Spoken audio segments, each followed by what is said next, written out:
have to check the time, see whether it's afternoon or evening. Okay, still afternoon. Good afternoon, everybody. Thank you very much for coming. My name is Matt Radulski. I'm president of the Branford Historical Society. My special thanks first to Blackstone Memorial Library and our incomparable Jenna, who helps record all of these and keeps it moving and handles all the registration and things like that. So thank you very much, Jenna, to you and to the entire staff and the board here. So if you're a member of the Branford Historical Society, please give yourself a round of applause. Well, we got some work to do here. Okay. The programs like this are made possible not only by the Blackstone Library and great volunteers like James Bouley, our town historian, but also by your support, so that our volunteers can stay motivated and keep the museum at Harrison House open, keep the lights on, keep things heated. So please, if you're not yet a member of the Branford Historical Society, and there's no residency requirement, if you came here from another town, you can still join. We do have many out-of-town members. Please do sign up as a member. It's nominal, really, the price. And it supports so many of our educational programs, like having every Branford public school third grader come in every year to see Harrison House. And imagine what it'd be like if they lived in 1724 and only had one set of clothing and no toys. So we love carrying that education out into the community. And without further ado, I'll introduce Sue Winkle, our program chair, who will introduce our speaker. Thank you. Oh, and our cell phones off, please, if you have them on ring. Thank you. Hello, it's my great privilege to introduce our speaker for today, Jane Bouley. For most of us, Jane needs no introduction. She's a long-term member of the Branford Historical Society and a past president. And since 1985, she has been Branford's town historian. We have all benefited greatly for the countless hours Jane has spent researching and documenting Branford's history. For those of you that don't know Jane, you are in for a treat tonight.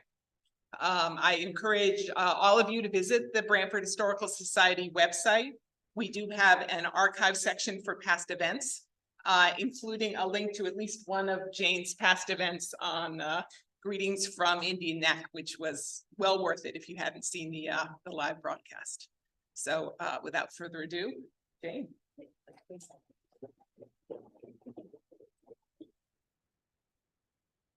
Bring this down to my level. This is a talk that I've been thinking about for a very long time in the library with coordination with the Branford Historical Society. Say, how about a talk on land records? It's an undertaking to put a talk like this together because it's really 5 lectures molded into one. But this is the title. This is for using genealogy for land records. And my theme here is you keep on digging, you might hit pay dirt, which means you might find what you're looking for and way more than what you're looking for. And the term pay dirt, which I didn't know, comes from the gold rush, which I found out.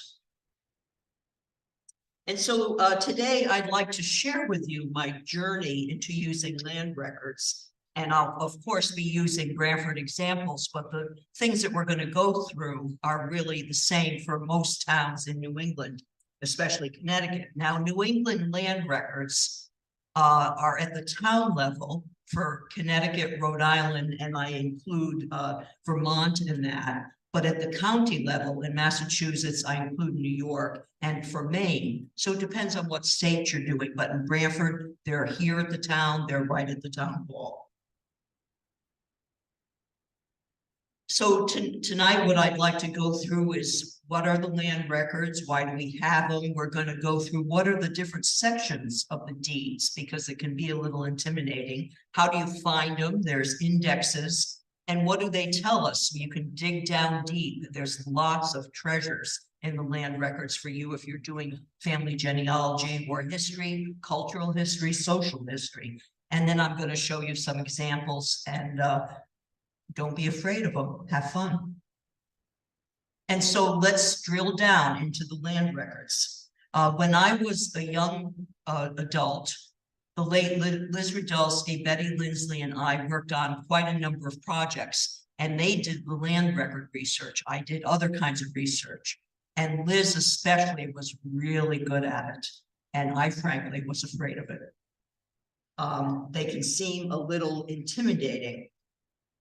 And so they both, when they both died, they weren't that old when that happened. I had to learn. I was forced to learn. And so I had to learn that you shouldn't be afraid. They don't bite, and that you just go through them and eventually you kind of get used to them. But one of the reasons I was afraid of them is you have to go into the vault.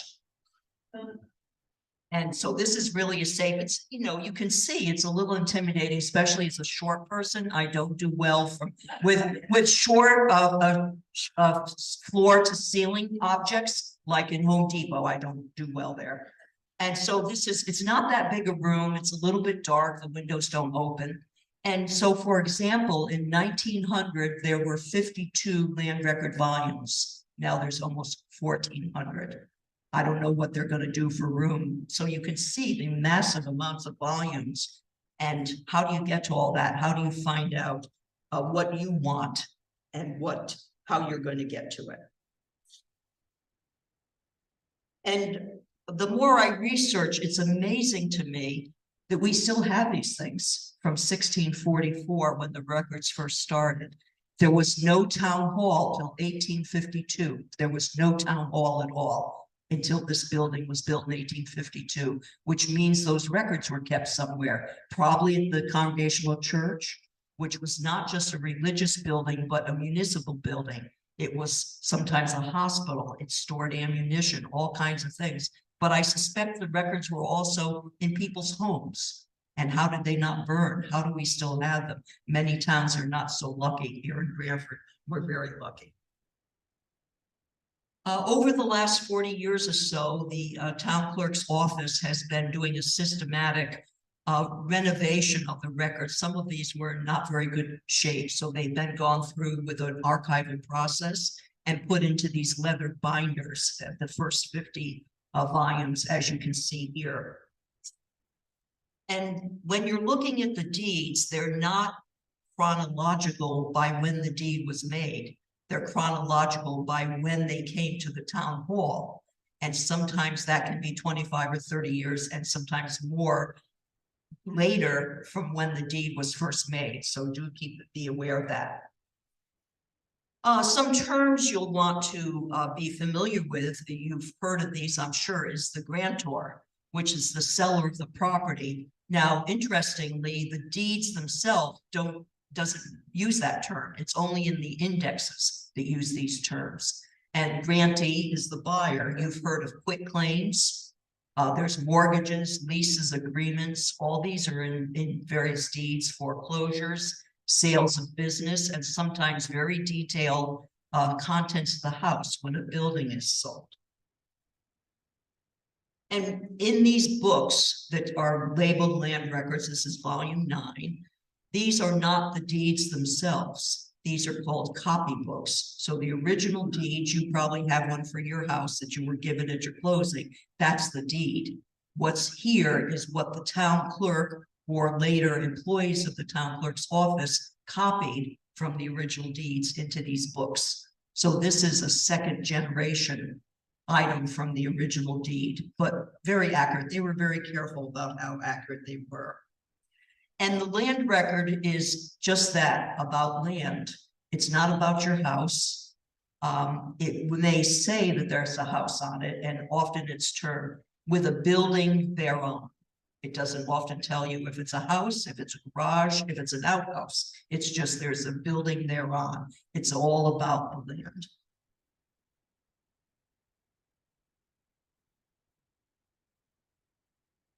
And so the deeds, I'm going to call them deeds because it's quicker to say than land records. The deeds were all handwritten until about 1830. This is what one from about 1710 looks like. Quite detailed, as you can see. They were all handwritten until about 1830, and then they started making pre-printed pages so that certain items that were in every single deed were typed or pre-printed, and then the rest of it handwritten. And then about 1910, all the deeds in Branford became typed. Typewriters were invented way back in the 1850s, but started to become affordable and in general use in the 1890s. The Branford Town Clerk's Office didn't really start using one until 1910. Branford was always a little cheap and about 20 years behind the times in kind of doing the new technology. And so I'd like to just sort of break down the deeds as you're going through them. And the first part I'm going to talk about, which is what I call the greeting. And this is just to tell you who the seller is, who the buyer is, how much the price was for the deed, and some legal terminology. And I've transcribed this for you. And so this is from Nathaniel Tyler of Branford. It always tells you where the person's from. That he was in Utah County of New Haven in the colony of Connecticut. Remember, this is all going to be pre-Revolutionary War, so it's still the colony of Connecticut. And he was a shipwright. This is a bonus that you now know his occupation. And if Nathaniel is your ancestor, that's pretty cool. Spelling doesn't count. As you can see, the Webster's Dictionary was, like 200 years away or 150 years away, but you know what they're talking about. Nathaniel Tyler is selling a parcel of land for £5 and 5 shillings in current money to Samuel Penfield, who's also of Branford, and he's a joiner, which of course would be a carpenter or perhaps a cabinet maker. And then the rest of the terminology is that they're both satisfied that a lot of legal language that Nathaniel has the right to sell this land, because certainly we don't want Nathaniel selling land that he doesn't own. And so that's what I call the greetings. Some things for you to know is that abbreviations, for example, said is almost always S with a superscript D. Ye is our the today, and I think in this deed, I counted 14 ye's.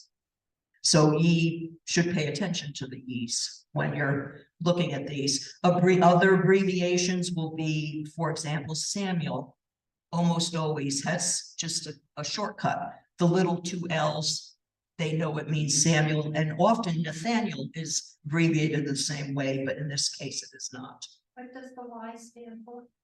The Y in the ye, the. So in other words, Nathaniel Tyler was of Branford in the county of New Haven.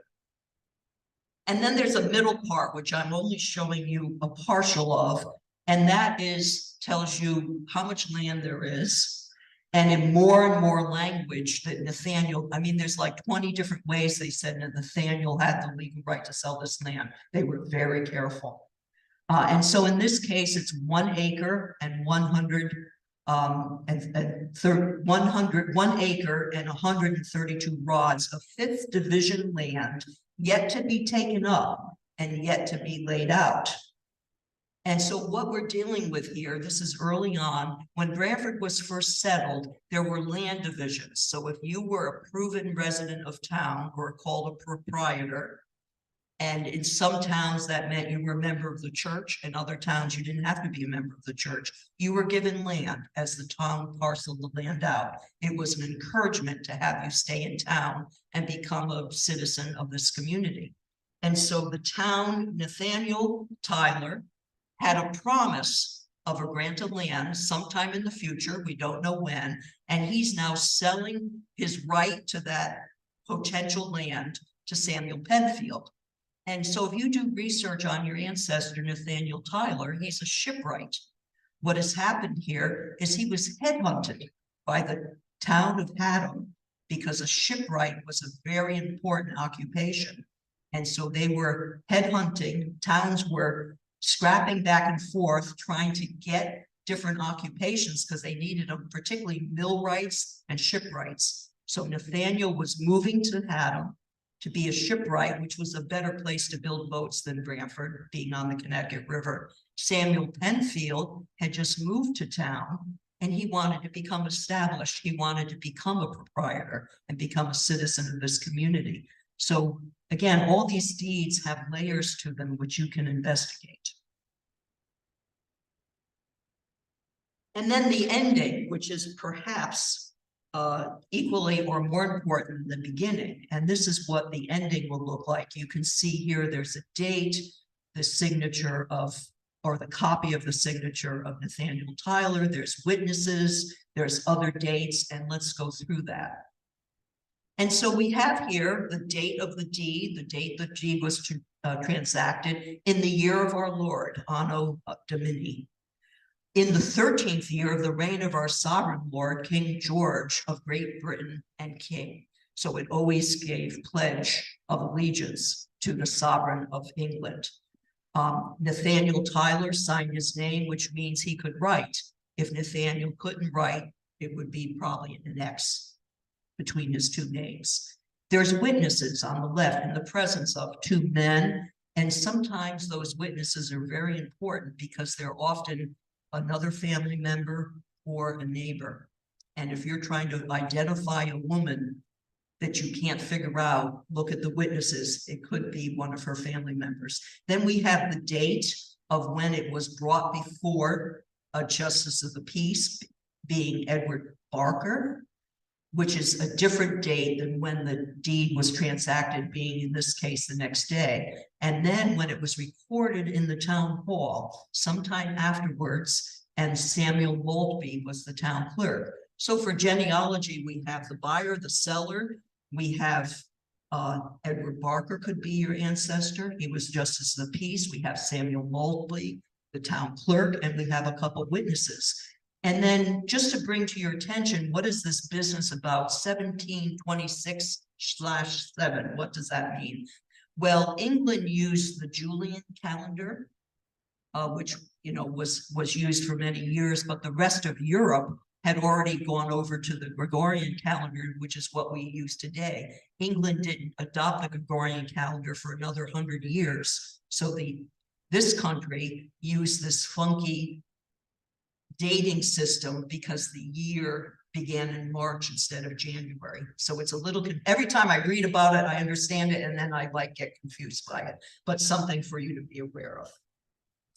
And so just a little breakdown of the deeds, take it slow, read them, try to figure out, how do you find them?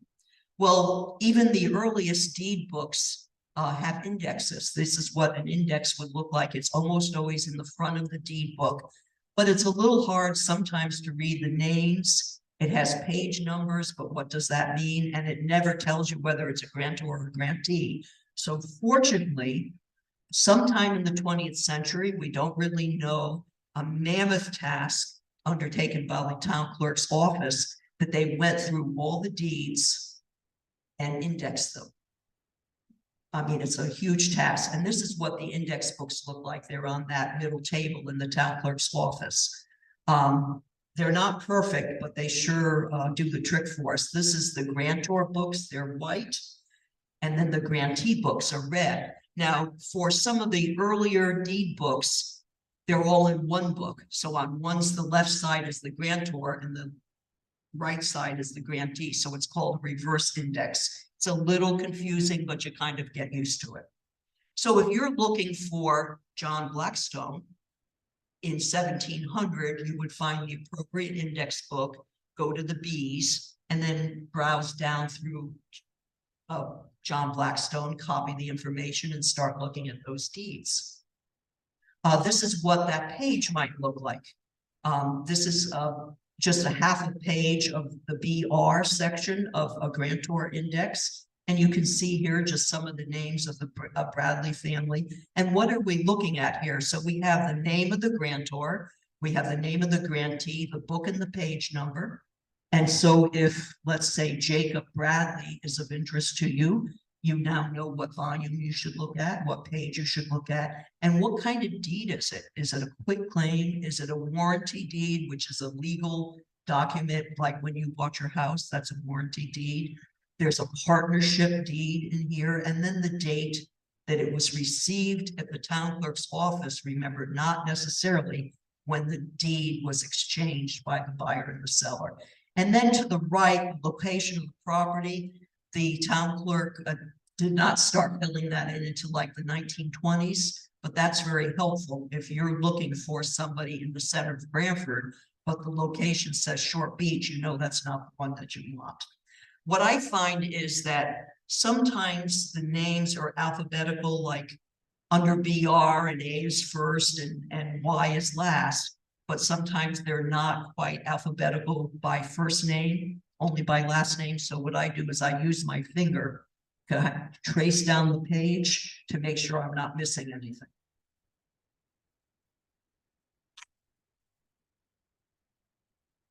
One of the other things that you need to know about the deeds is particularly for the surnames beginning with B. In Branford, we have, just to name a few, Baldwin, Barker, Bartholomew, Beach, Blackstone, Bradley, and Branford, all in the B section. And often they ran out of room. So you really need to also look for XYZ in the index to see if there's any Bs that have been floated over to XYZ, because that happens fairly frequently. Another good thing that's happened just in the last 5 years is Family Search, or the Latter-day Saints, in the 1970s microfilmed all over the country documents, including here in Branford, land records, not all of them, but a good chunk of them. And just about 5 years ago, they've put online for free for you to look at Branford's land records. You can see here what's available. Again, not all of them, but a good number of them. I have a handout for you when you leave, and I've told you on that handout how you access this on familysearch.org. And so when you do a search for Branford, you can pick town records, church records, all kinds of things. And in land records, this is what you see. When there's a camera off to the right, that means you can access that at home. All you have to do is sign up with an account. They don't send you ads or anything. It's totally free. And you can sit in your pajamas and look at these records and tool around a little bit. It's kind of fun. You know, it's not scary. Nobody's going to bite you, and you can kind of see what's out there. When you press on one of these land records, for example, let's say volume 11 and 12, this is what it looks like. All the pages of that volume, and you can scroll down. And then when you click on one of these, you get the 2 pages from the volume, just like you would at town hall. And the nice thing is you can download this, you can print it, you can zoom in to see a word better, and you can move around. So that's kind of fun, but yet I'll say there's really nothing like looking at the real books and touching them and smelling them even. Another good thing that Branford has that most towns don't have, that sometime around World War I, we don't really know what the year is, I suspect. Well, I know it's around World War I because there's a copyright date on these ledgers of 1914. I suspect the Hammer family that owned the Malibu Iron Fittings Company paid people to transcribe the first 2 volumes of the Branford records. Now, the first 2 volumes of the Branford records are everything: births, deaths, marriages, branding of your horse, land records, town meetings, but they type them out, and the transcriptions are very good. Plus, there's a surname index, all typed. It's not easy to read those early writing. And this is sort of what that looks like. Here's just a land record that's been transcribed for you from 1669. And so this is just so you know, Scoots Cape, spelling doesn't count. Scoots Cape Meadow is Scotch Cap, and that's Double Beach and Short Beach. Some rock out in Short Beach they thought looked like a Scottish cap. I don't know what they were talking about, but that's what they called it. And so you've familiarized yourself. You've gone on Family Search. You kind of know what you're looking for. Maybe your ancestor is, Peter Smith, who lived in the center of Branford. And so you want to find out more about him. You don't know what his wife's last name was. Could be an example. You don't know who all his children are. So plan ahead, prepare at home, be specific what you're looking for. Look at all those indexes. If you're doing late 19th and 20th century, use other things, maps and city directories here at the library, census records, and so on. Create a plan. And then when you're looking at the deeds, take good notes. You don't have to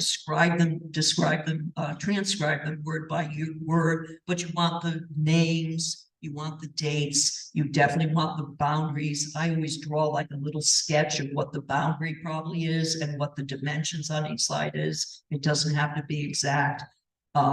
Adjacent property owners are very important, especially in the 19th and 20th century. And I find I can do maybe like 2 hours of research, and then you just start getting, your head gets tired. And you could get a little frustrated because it's really easy to go down a rabbit hole. It's like so interesting that you're supposed to be searching on Roger Street in Branford, and next thing you know, you're doing Wheeler's Island and Stony Creek. But you're having fun. So I always kind of stop once I get tired. I go home, I type up my notes, and sometimes just typing up the notes, it becomes crystal clear to you that that's what you're looking for. And the second time you go, you find it. And yes, I always bring a magnifying glass, especially for those old records. And so just with that little bit of background, let's drill down and have some fun in land records.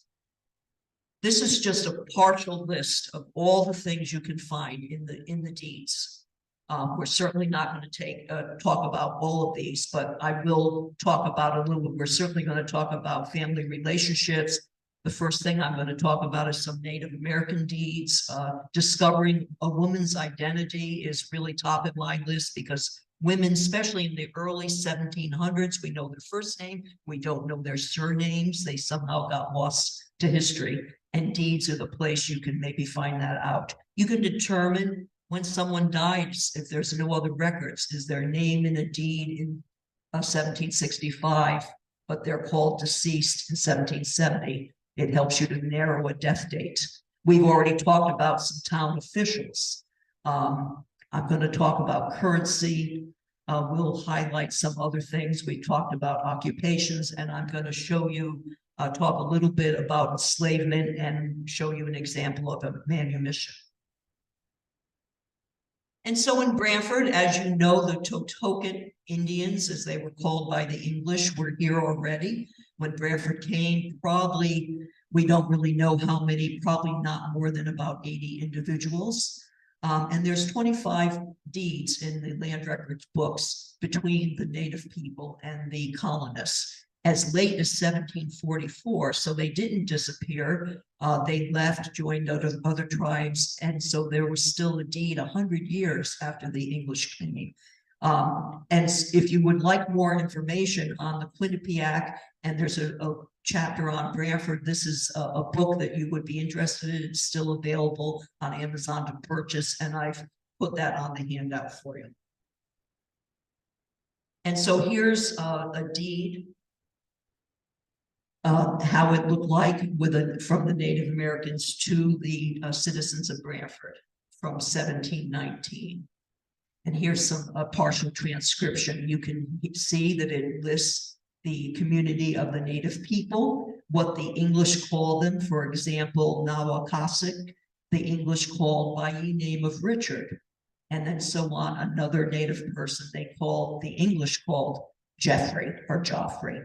And that those native people are the true proprietors of the neck of land lying in Branford, commonly called by the English Indian Neck. And the English called it Indian Neck since the very moment they came on the shore. So it's a colonial name. And so the native people are selling to the town of Branford for 32 pounds to these men that you see, Thomas Harrison Sr., Edward Barker, John Tainter. These were the selectmen of Branford. And they were acting as agents for the town to receive this land and have the legal right to do so. And then it describes the land being at the neck of that land, 30 acres. It gives the dimensions and who the bounds are, and that one of their Native American community members, Wampum, had an orchard. So, you know, we have this vision, they caught fish and then they went north and went hunted. They were farmers. They were farmers when the English came and had an apple orchard. And so it's dated in 1685, before the deputy governor of the colony of New Haven, but it wasn't put in the Branford land records until 1719. And so you might investigate, why is that? What was happening that it finally got put into the town hall, even though it happened quite a bit later, quite a bit earlier rather. And just one other example, this is from the typewritten book that I showed you that was transcribed from volume 1 and 2. And here's Geoffrey again, the father, and now his son, called by the English John, and they both are the proprietors of this land at Indian Neck for a sum of money which is not disclosed. It just says a valuable sum of money, and they're selling to William Maltby, in this case representing the Church of Branford, a parcel of land at Indian Neck, and it tells how much it is and where it is. What really has never been done and would be a wonderful project for somebody, after all these years, no one has really sat down, found all these deeds, looked at all these deeds, did a family tree of who all these Native people are, their relationships, and so on. I just want to go back to the previous deed. The Native people were selling for 32 pounds this parcel of land. And I think we learned that the English colonists stole the land from the Native people, and they bought it for a coat and a tool, and so they ripped the Native people off. In fact, 32 pounds was a good sum of money and probably a fair price for this parcel of land. And then the end of that deed, the second deed from Joffrey and John, you can see they did not sign their name, but they signed with their symbol. And then there is, of course, in this case, Lady Anne, by the grace of God, of England, Scotland, France, and Ireland, the Queen, defender of the faith in the first year of her reign. And then they also were presented in front of Eliza Stent, the Justice of the Peace. So again, lots of material here, and maybe Eliza Stent is your ancestor, and you can see he's involved in these transactions. Another thing I just want to highlight is boundaries on these deeds. Remember, I said it was important to record those. And in this case, we have William Luddington, we would say Luddington now, of East Haven. He's a husbandman, which is a farmer, means he has sort of a smallish parcel of land that he was farming.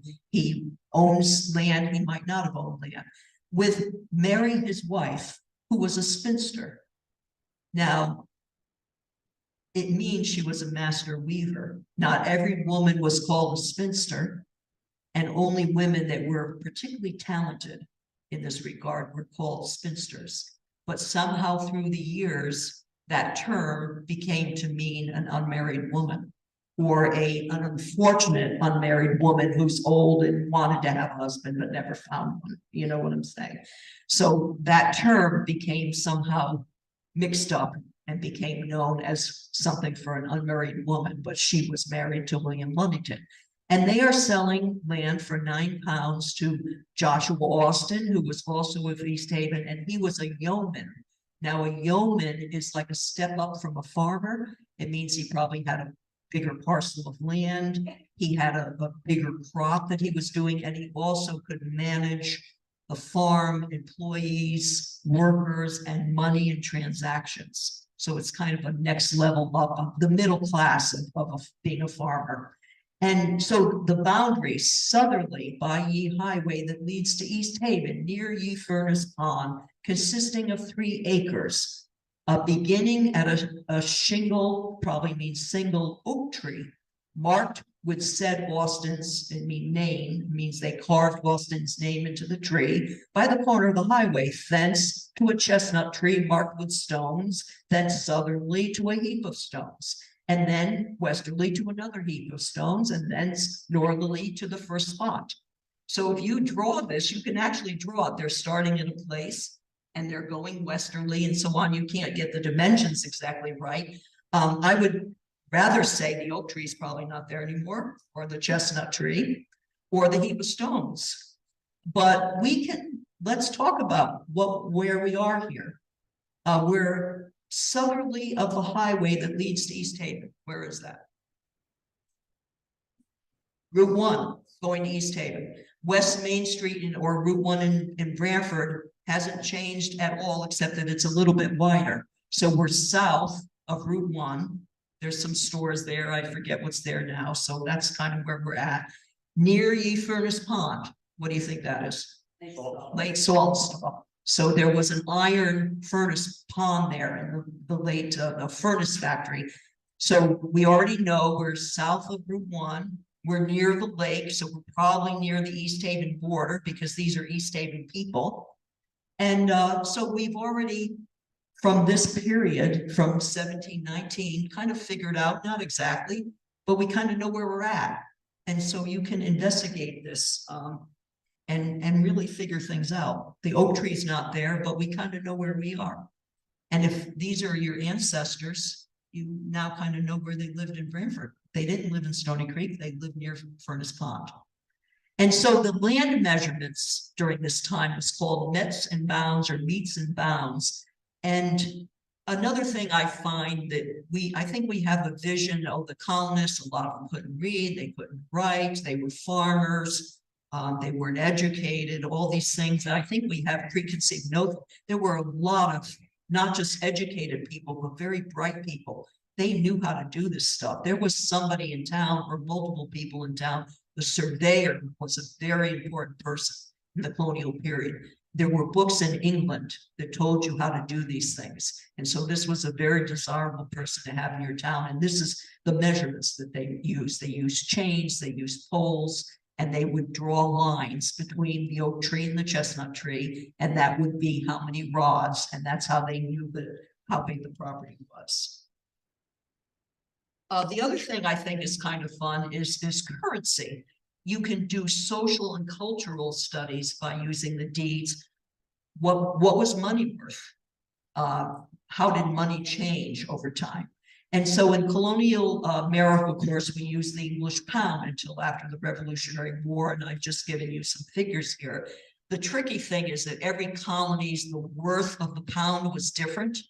It wasn't standard. So if you were in New York, the pound might be worth more than it was in Connecticut, for example. And so if you were moving from one colony to the other, that's something you had to get used to. And then they wrote this all different ways. I've just listed below to you, if you see this, this is, for example, the first one. It could be written out, or in this case, 32.6.4, 32 pounds, 6 shillings, 4 pence. And these are all the different ways I can think of that they would write the same thing. They knew what they meant, but 300 years later, you maybe don't know what it means, but that's what they meant. But things really don't change, folks. We still have deeds. They had deeds back then. We're concerned how much the price is. We're concerned what our boundaries are. We fight over our boundaries. We take people to court, and the value of your land is just like it was back then. It depends on where it is, how big it is, its desirability and location. And so this farm would be way more expensive than perhaps another farm. One of the projects I'm working on, which is a really hard project because there was no country, is the Revolutionary War. So there was no national archives where everybody put their records. Everything was scattered. And so I just want to give you a couple of things if you're interested in this. A lot of work could still be done on local, really local level for the Revolutionary War. And here, William Monroe from Monroe Street in Branford, that's that family. They also lived at Branford Point. He was the town clerk. And even before Lexington happened, can you see on the deed up at the top, this is now the pre-printed pages that they started using. On the upper right-hand side, they have put their hand with the date, and he is crossed off in the, should be, year of the reign of King George III of Great Britain and King of Ireland, and so on and so on. William Monroe crossed him out, baby. And he did that on every deed, even before Lexington. And I didn't even notice this till I put this lecture together. I think it's great, don't you?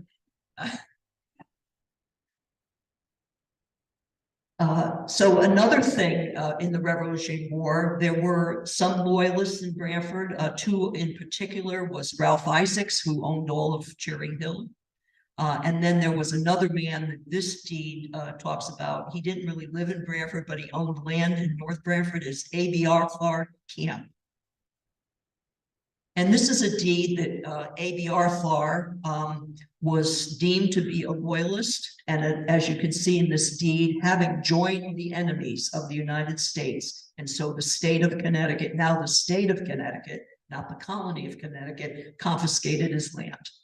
And then they sold it to raise money for the war.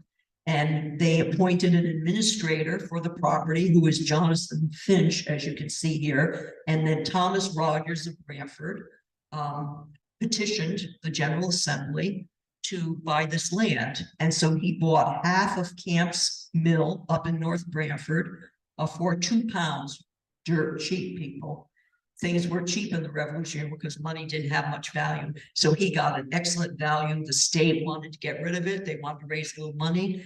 And the Rogers family lived on property in North Branford for a good long period of time.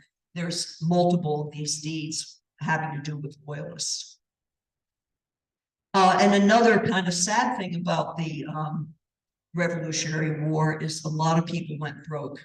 I mean, a lot of people helped to finance the war, just like in the Civil War. They put their own money up. Soldiers didn't get paid. Money was worthless.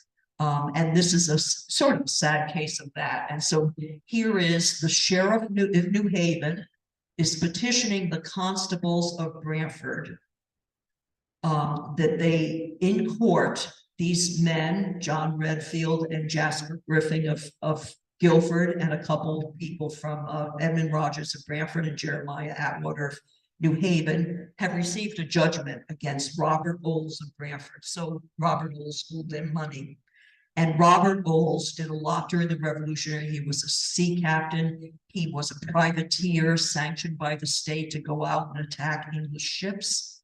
And by the end of the war, he was broke. He lost like everything. And so now he's being, you can see the constable is to take his goods and land, if need be, to pay off the debt. And you are hereby commanded to take the body of Robert Bowles and have him committed onto the keeper of the jail in New Haven within said prison, and safely keep him until he pays the full sum. Well, how is he going to pay the full sum if he's in jail? So it was a bizarre system. And what happened, they always appraise the property when there's a debt like this. And so if Robert Bowles is your ancestor, this is fantastic stuff. He had 136 pounds worth of things, land. He had a sloop. I told you he was a sea captain. He owned half of an old sloop, and he owned 12 sheep worth 15 pounds. He died 6 months later and left a widow and a couple young children, and she only was left with like 5 pounds to live on after his death. And there's a number of these in the Revolutionary War. He was 34 when he died. I don't know whether he died as a result of illnesses during the war. He was taken prison by the English, exchanged. A lot of stories and layers within the deeds. And let's talk about slavery. I guess it's now called enslavement. And it was in Branford. I have a list of at least 200 individuals over the course of 200 years that were enslaved in Branford, North Branford, and Northford. And so it was here, but it was swept under the rug for many decades. And just now, in the last 25 years or so, there's been a lot more academic research researching New England enslavement. And so there's a few deeds, not a lot of them, that discuss this in Branford, and this is a manumission. There's 2 of them in the Branford land records. And so a manumission is when the owner, who has the exclusive right to do so, releases their slave. So it's not something that the slave wants necessarily or requests. It's the slave owner decides that this is something they want to do. An enslaved person could buy their freedom from their master if the master was in agreement. Sometimes enslaved people were released by will when someone died for faithful service, but they had to wait till their master died. And concerning the Revolutionary War, I think there's maybe 6 enslaved men that were freed by their masters for serving in the war in lieu of the master. and then were freed after the war, but they served 6 years in order to do so. As the Revolutionary War came, there was religious and moral objections to enslavement that was building steam. It was somewhat no longer profitable to have slaves. And there was also state laws that made it difficult for slaves to be freed. But let's look at this fascinating deed. This is in 1760, before the Revolutionary War, and this is Elizabeth Harrison of Branford, in consideration, so there's no money being exchanged, for faithful service performed for her by my Negro manservant Bouley, and who she has affection for, and that she does bear for him this affection, and therefore she grants unto her said Negro Bouley his freedom from servitude, and frees him for the rest of his life. And basically the language is that no one else can impede this document, her heirs, her family, other people in the community. This is her right to do so, and his right to be free. And it goes on with more language. She goes before the town. She's called Mrs. Elizabeth Harrison, but she doesn't sign her name. She signs with her mark. And then it's in the presence of some witnesses. And so what's going on here between Elizabeth Harrison and her Negro manservant, as she calls him, Bouley? Well, there's an oral history in Branford that's gotten written down and kind of gets passed along, that Elizabeth Wilford, not Harrison, wanted to marry a man, and her father forbid it. So in order to get back at her father, she married a Negro man, and Bouley volunteered. That's the oral history. So the problem with oral history is there's some little pieces of it. There was an Elizabeth that has some sort of relationship as master or enslaver with Bouley. Elizabeth Wilford, who supposedly married Bouley, did not marry Bouley. She was Elizabeth's mother. And Elizabeth Harrison was an unmarried woman. She was never married. She was single. But because she put in this deed that she had affection for Bouley, somehow that got mashed up, that her mother married Bouley because she was in love with somebody. I don't know, the whole thing's crazy, but there's a little something there, you see. But the deed proves what the reality is. The other problem is that not only Elizabeth Harrison was 27 years older than Bouley, so certainly her mother, Elizabeth Wilford, was not marrying Bouley, who was not even born when this all would have. So anyways, you can see that it can get. Now, why is this unmarried woman, Elizabeth Harrison, called Mrs.? Oftentimes, an unmarried woman, a single woman, when she was older, and if she belonged to sort of a respected family, was called Mrs. It was a sign of respect. It does not mean she was married. And the Harrison family was exactly that. She was 57 years old at this time. The Harrison family was known in town. And so as a sign of respect, she's called Mrs. This is another slightly different deed by an enslaver selling her slave to somebody. And so here we have, after the Revolutionary War, Sarah Blackstone. She was the third wife of one of the John Blackstones of Branford. She being the owner of a Black woman named Gin, who's about 30 years of age. For 10 pounds, she is selling Gin to John Griffin, a free Black man of Branford, and she conveys and sells Gin to John Griffin to be his property, and her heirs cannot interfere or take control over this Black woman, and she certifies that, signs her name, and so on. And at the same time, in front of the witnesses, in front of the town clerk, John Griffin is there, and he promises 3 years after the date of this transaction, he will pay Sarah Blackstone that 10 pounds. But he couldn't sign his name, so he signed with an X. And the exact same day, in front of all those witnesses, this is my favorite, I, John Griffin of Branford, for valuable consideration of my full satisfaction of my wife, Jin, do manumit, release, and discharge her from servitude and bondage. So Jin was the female slave of Sarah Blackstone. In the 1790 census, Sarah lived by herself. She was a widow and had one slave, who was Jin. And then in 1786, Jin and John Griffin had married in the Congregational Church. They had 4 children. The children are all listed in the Congregational Church records, but John had to buy his wife from her master, and that's what this transaction is about. John Griffin died about 15 years later. I want to get this right for you, in 1810. And we're very fortunate in Branford. The Blackstone Library owns the original, and the late Liz Rudolsky and Betty Lindsley transcribed microscopic, itty-bitty little writing, the diary of Malachi Lindsley of Scotch Cap, or Double Beach, as we would call it today.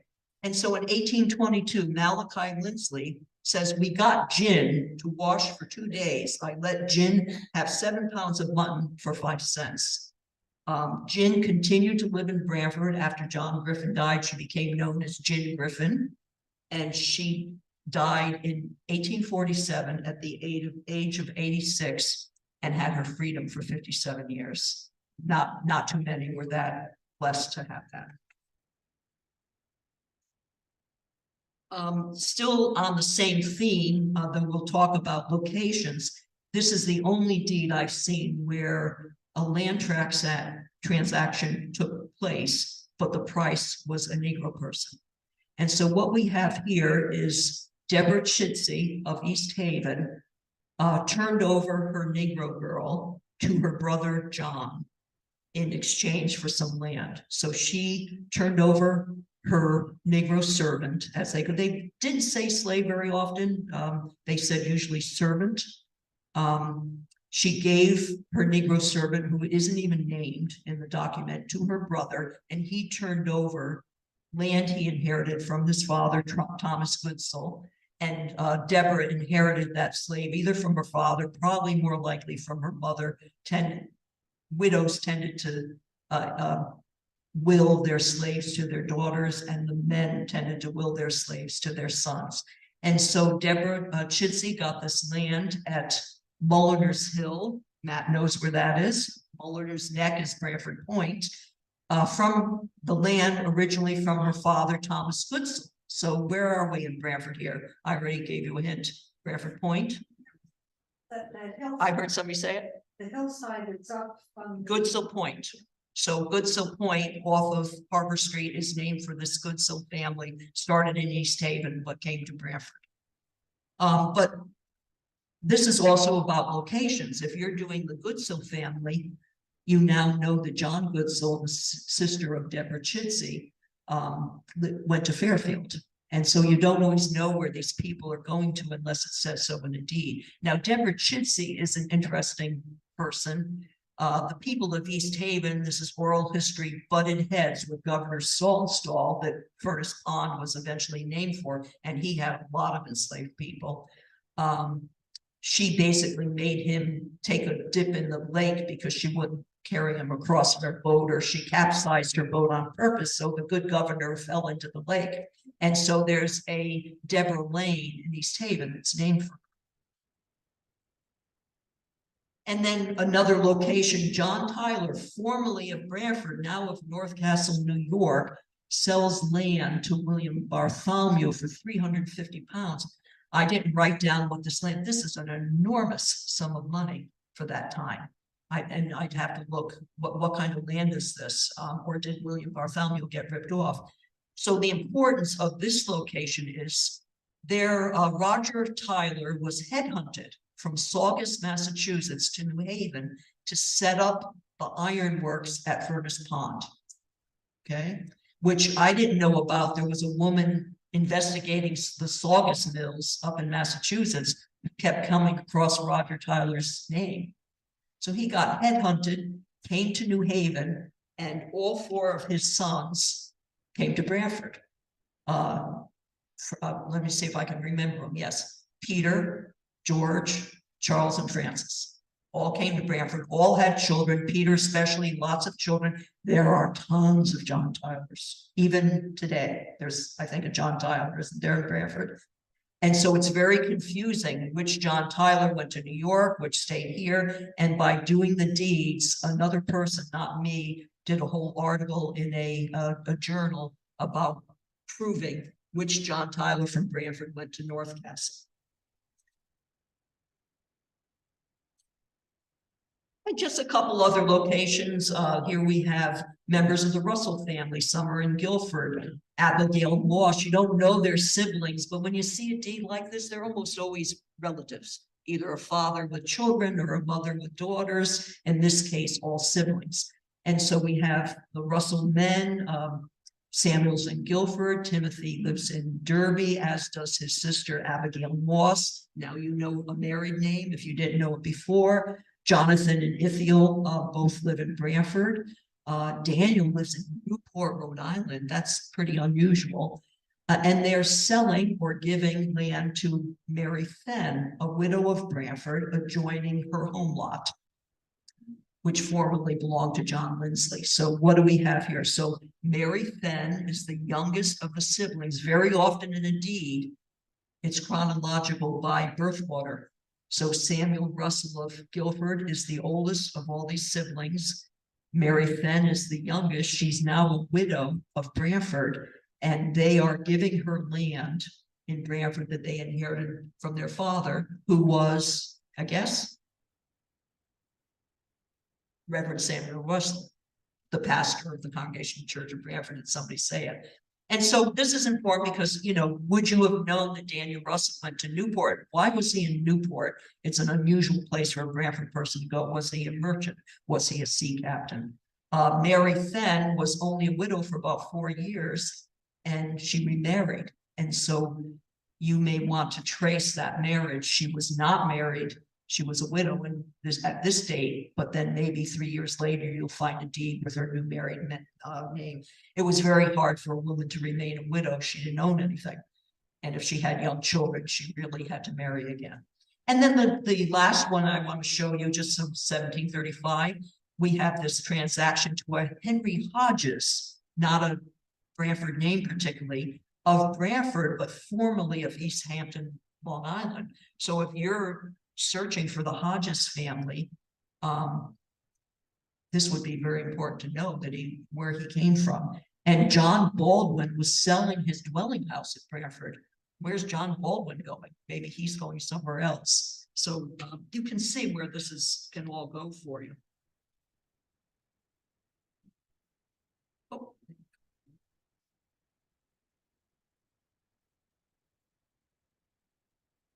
In this case, John Rose is selling some properties at 1/2 of a moiety.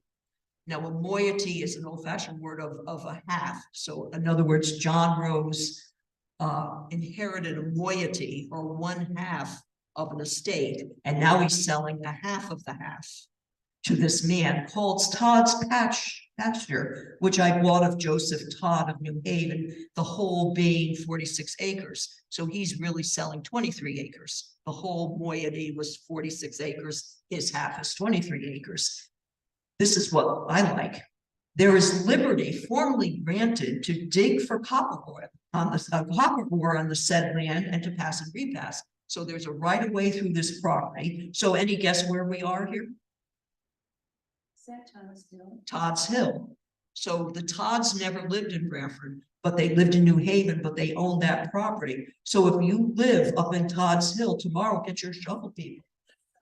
Because I don't know whatever happened to the copper oil, but they thought that. And then the last one here, I said that already, this is land laid out to Obed Lindsley. Big family, Lindsleys. They're the largest family in Branford as far as descendants and who the Harrisons are the second. So this is the selectmen are dividing the 8th and 9th land division. So we're pretty far down the road here, dividing up the land. We're now out in the outskirts. We're up in Northford. We're down in Short Beach. We're out in Branford Point, dividing up this common land. So we're up to 1780. in the middle of the Revolutionary War. So they're dividing land, and it's called Mullany Neck Point at the Narrows. So Mullany, I remember I told you, spelling doesn't count, is Mulliners, which we already talked about as Branford Point. But he only gets the land if he builds a wharf or a storage unit with a dock. But the people of Branford have the free right to access the dock, to access the storage unit, to pass and repass it right away. And guess where we are? Where the town dock is now. So this goes back this far, that Obed Lindsley was granted this land if he built a wharf, which he did, and his descendants owned it for a long, long time. It later became the town dock, and the parcel of land also is our town beach now. And always look to see that it's laid out on the right of John Lindsley the first. So the first John Lindsley of Branford, Obed's getting this land because his great-grandfather or great-great-grandfather was a first settler of Branford. We've already touched on this a lot, but family and relationships, these are all really wonderful things that are in deeds, and sometimes it lays it right out for you. So for here, for example, Joseph Foote, for parental love and affection to my loving son, Joseph Jr., especially since I formally conveyed to my other sons, Robert, Daniel, Ichabod, other lands. He's now conveying the rest of his land to his son, Joseph, because he already gave his other sons their portion. So sometimes a man, when he's elderly in life, rather than wait for himself to die or do it by a will, he'll give the land to his sons, almost never to a daughter, unless a daughter really took care of him. And sometimes you'll see it to my loving daughter who so faithfully cared for me. And in the will, Joseph might leave his daughters, if he had them, a sheep.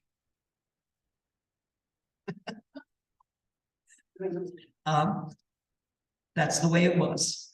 And just another family relation, Isaac Page of Cornwall. So if you're researching the Page family, this is important that Isaac is in Cornwall now. He sells 5th Division land from the estate of his mother, Mrs. Mary Page, deceased, 8 acres. So again, there might not be a death record for Mary Page, his mother, but you know by 1781, she's deceased.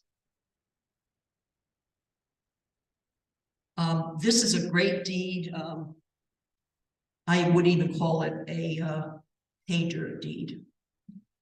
So this is 6 separate deeds all in a row. A thing to note when there's an estate, or like the previous deed when Joseph gave land to his son Joseph, probably right before that deed were the deeds where he gave the land to his other sons. They're often right in a row because it was a trip from North Branford to come down to have your witnesses on your deed done. So there's 6 separate deeds where Jonathan Butler is giving to his sons and grandsons land before he died, even though he had a will in 1729. And this is not quite 30 years later that he's giving the land that he already specified in his deed, but we'll talk about that. So he's giving to his son Isaiah, the town he lives in. He talks about his grandson Abel. The remainder of the land I formally gave to my son Jonah Butler of Branford, deceased, the house and barn. He names his other sons. He names a grandson. He names another grandson, Abel, Joseph, pardon me, who's a minor grandson. And so what you do is you make a family tree. You have Jonathan Butler, he has sons, but his son Jonah is deceased. And Jonah has sons.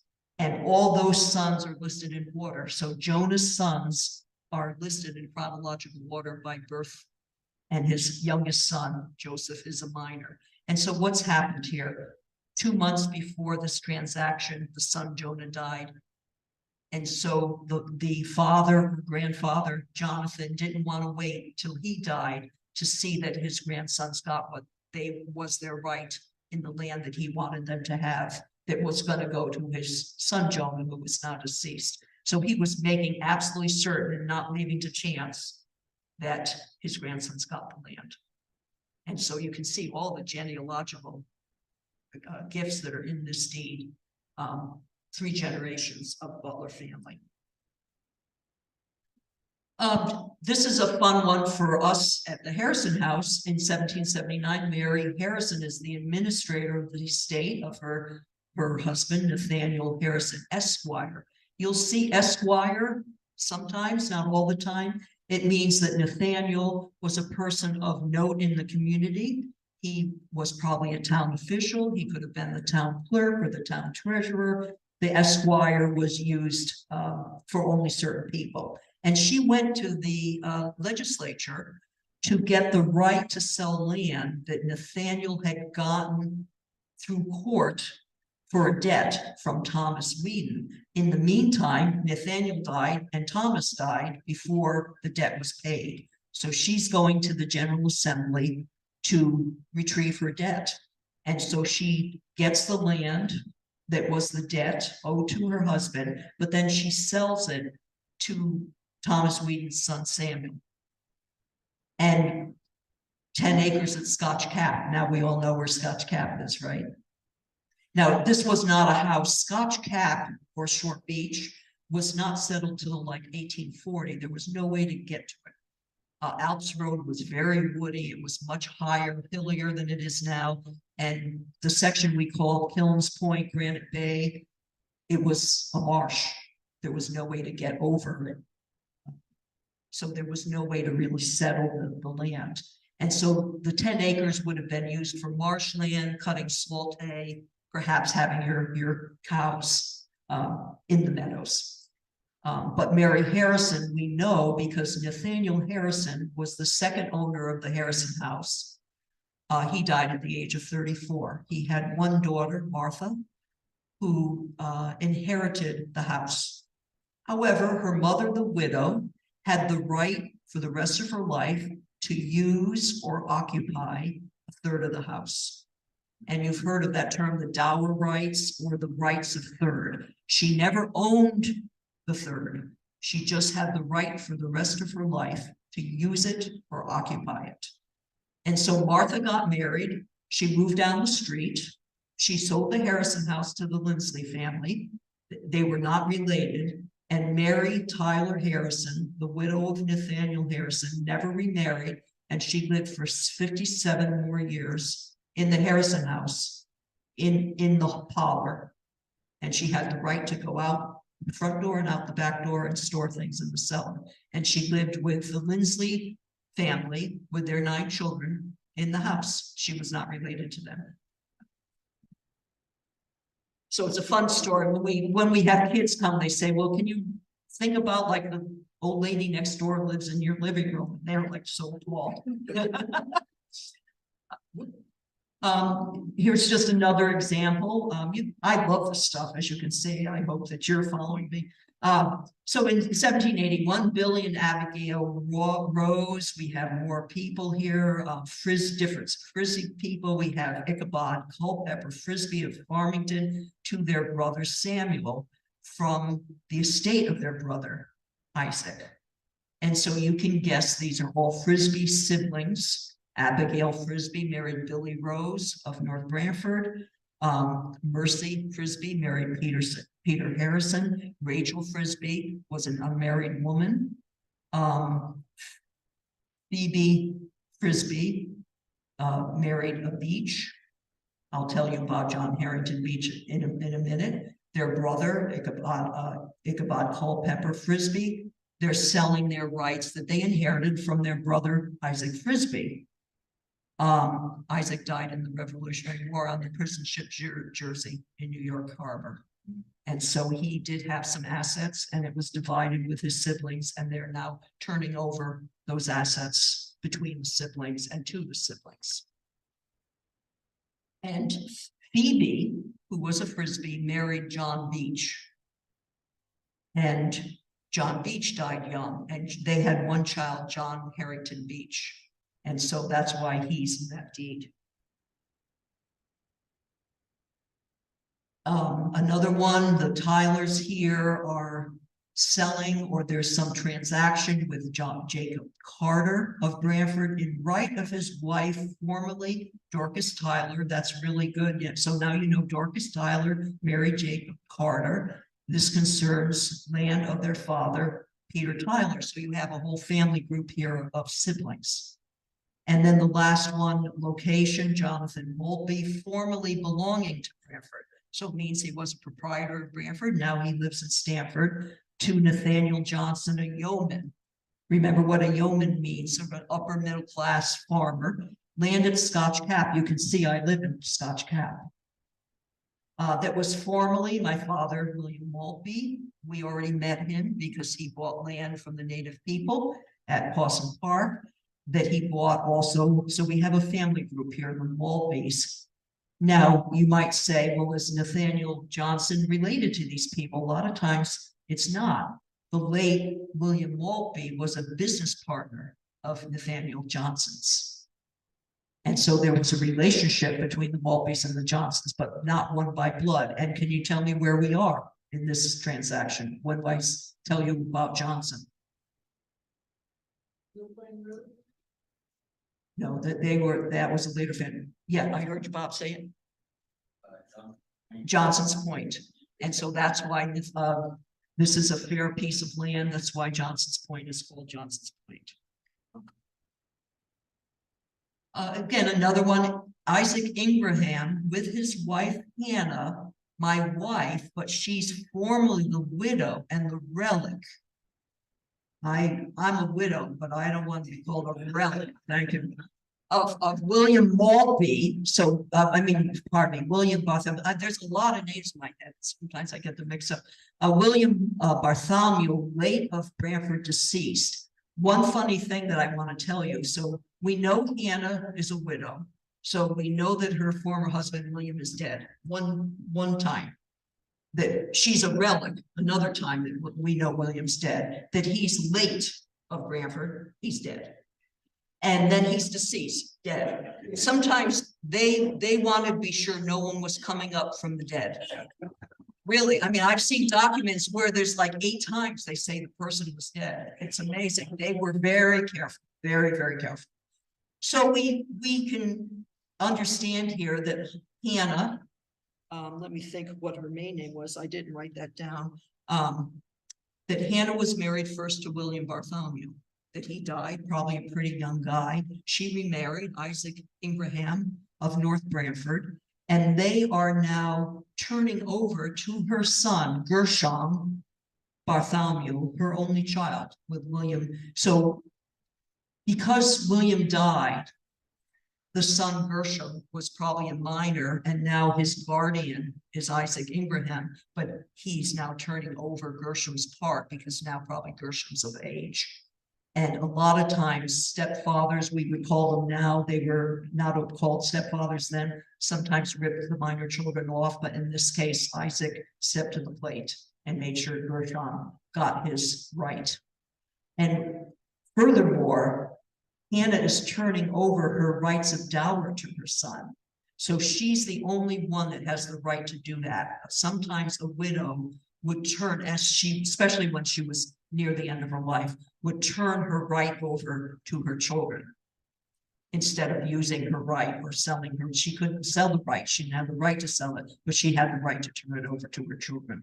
So her only son ended up with her right to her former husband's property. In 1733, Thomas Carnes, this is not a typo, it's proper, C. Carnes and Dorothy Carnes of New Haven, turned over to their son, Benjamin Barnes, B, land formerly laid out to said Dorothy in the estate of Captain Eliza Stent of Branford, deceased. Here we have estate, deceased, late, some more estates, deceased. We've met Eliza Stent, remember, he was the town clerk. And it comes from the estate of John Barnes, late husband to Dorothy. So what do we have going on here? So Dorothy Stent, the daughter of Eliza Stent, married first John Barnes. He died, and she went all over New Haven County to find Thomas Carnes. No, that, what's the chances that your name would be Barnes and then Carnes? And then they are now settling with her son, Benjamin Barnes, his piece of his father's land.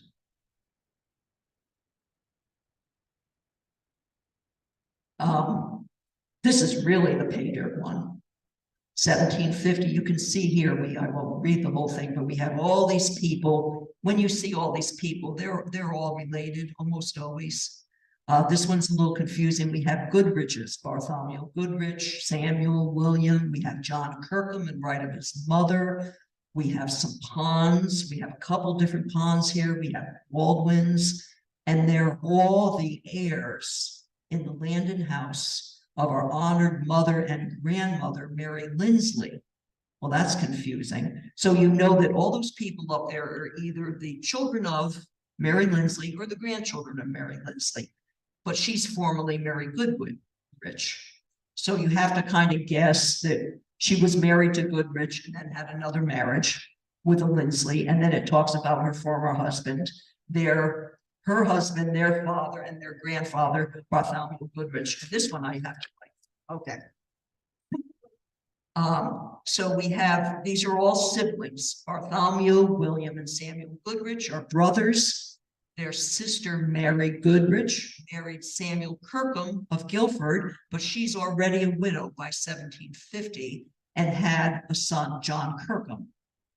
And so he is speaking for his mother, her right in the Goodrich property, as if she can't speak for herself. And that's very often how it works. The woman can't speak for herself. The man, either a husband or a son, speaks for her.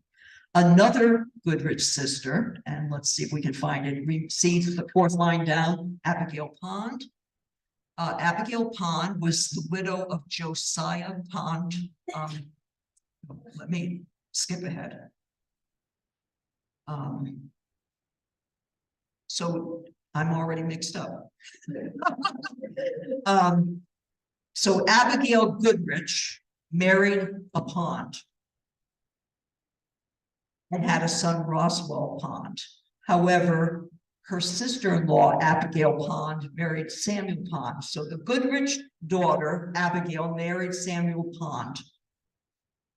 Their son, Josiah Pond, married another woman named Abigail. So she's the first Abigail, and she had a son, Roswell. So that's how the Ponds fit in here. And then another Goodrich daughter, Johanna, which you see kind of in the middle, is deceased, and she married John Baldwin. And she had only one child, John Baldwin IV, who is named in this will. So again, pretty confused. You can see, even with me, you have to draw a family tree. The Goodriches are difficult. They lived what's today a supply pond, Short Rocks, it's called. There's a Short Rocks Road. That's where the Goodriches lived. They weren't a very big family, but they never came to Branford Center to put their vital records in the town hall, and they weren't church people. So there's not a lot of baptisms. So the deed is perhaps the only place you're going to figure this family out. And you have to draw a tree and figure out what all these relationships are. And lastly, we've already talked a lot about it. One of my goals, I'm trying to finish up a 50-year project in genealogy. What's a sort of precedent is the early families of Branford. So all these families that came before 1700 and stayed for more than a couple generations. Who are these people? What were they doing? Where did they live? And one of my goals is to identify women. A lot of women have gone missing. And so I think I've probably done a dozen at least identifying women's surnames, and almost always it's through a deed.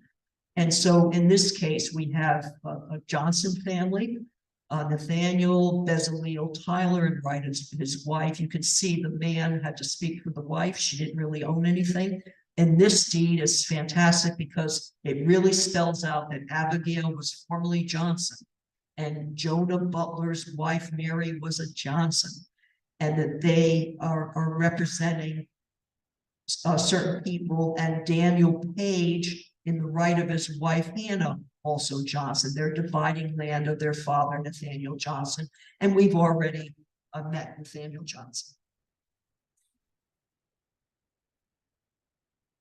This is an interesting one, an Ashsaw, I guess you'd pronounce it, Palmer of Heartland, Connecticut. Not a place too many people went. She's quit claiming to the widow Abigail Palmer her right in the estate of her grandfather, Micah Palmer, late of Branford, deceased. So we know Micah is deceased. He was Ms. Palmer's grandfather. She's an unmarried woman, and she was the only of 6 children to live to adulthood, and she never married. And so she is quit claiming, and a quit claim in the colonial period almost always is between family members, and often not for a sum of money. She's just turning over her little piece of a piece of land. And sometimes these pieces of land was 1/12. So it didn't have a lot of value from a monetary point of view. And so who is the widow Abigail Palmer? You might think, well, it's her grandmother, but why didn't she say grandmother? Is it her sister who married a Palmer? No, it's the widow of her half-brother. And so here again is a family relationship and some women that we're identifying. Samuel and Mary Benton of Wethersfield, he's a yeoman. We've learned about that. He's selling land to Samuel Russell that formerly belonged to our honored father. So a man who married a woman almost always called her father his father. Our honored father, Samuel Bradfield, he's deceased and set to marry Benton, formerly Bradfield, his daughter, as part of Mary's child's portion. There's really almost no other record to prove that Mary Bradfield married Samuel Benton of Wethersfield, and this deed proves that she was the child of Samuel Bradfield, and I think she was an only child. Silas, the last one, Silas Butler and Barzil Tyler, and it's Barzileel, 5th Division land that came to me by right of my wife from the estate of Josiah Frisbee deceased and Samuel Frisbee deceased, and that his wife, being Silas's wife, was formerly Hannah Bouley. This again is something that someone else did. It was a real tricky one that was presented in a journal article. And so we know from this deed that Silas's wife was originally Hannah Hoadley. And so you might say, why did Hannah Hoadley inherit land from Josiah Frisbee and Samuel Frisbee? This deed proves, and there's no other proof, that the second William Hoadley of Branford, called William Hoadley Jr., that his first wife was named Abigail. And sometimes she's called Abigail Frisbee, but there's never been proof, and this deed proves it, that Hannah Hoadley's mother was Abigail Frisbee, the wife of William Hoadley Jr., and that's how the wife of Silas Butler inherited land from her 2 uncles, Josiah and Samuel Frisbee. Josiah was unmarried, and had no children. Samuel Frisbee was married, but had no children. And so this woman, Hannah Hoadley Butler, who then married another person, inherited land outright in her own right through her mother. And we also prove that William Hoadley's wife was indeed Abigail Frisbee. There's no marriage record. There's no other document. And the last deed I want to show you is, this is a pay dirt one. This is the Beach family. You've heard of all those people. And this is Elnathan. I love that name. There's an Elnathan Lindsley, Elnathan Beach. They're a husband and wife. And they've made over to Naomi, the wife of Samuel Rose III, and it's a quitclaim. So can you tell me what this probably means? So quitclaim, so we assume it's relatives, right? That they're quitclaiming over to Naomi, their right, meaning Elnathan's right, but it's probably really Lydia's right. Land descended from our father, John Harrington, deceased, in the third society, which is Northford, set out to our mother Lydia Summers her thirds or right of dower in our father's estate, excepting one parcel from their grandfather. So here we have multiple generations. So what's going on here? Lydia Beach and Naomi Rose are sisters. And their father was John Harrington, who was deceased by this time. So they, because there was no sons, and John Harrington didn't leave anything to a nephew, which often happened if there was only daughters, often a man would leave all his property to a nephew rather than his daughters. In this case, it was left to his two daughters because there was no will. John Harrington died a pretty young guy. So he only had these two daughters, Lydia and Naomi, Lydia being the oldest, Naomi the youngest. They were 9 and 6 years old when their father died. And so they are now dividing up between themselves land that was set out to their mother as her dower rights, but her name now is Lydia Summers. So again, John Harrington died a pretty young guy. The children are young. Lydia really had no option but to remarry. We now know that, or can guess, that her married name was Summers. And that their grandfather's name, so the father of their father, was Samuel Harrington. So we have all these wonderful generations. We know who's deceased and so on. And Lydia Summers is interesting because there's no marriage record. I had to track her down. She ended up in Stratford marrying David Summers as his third wife.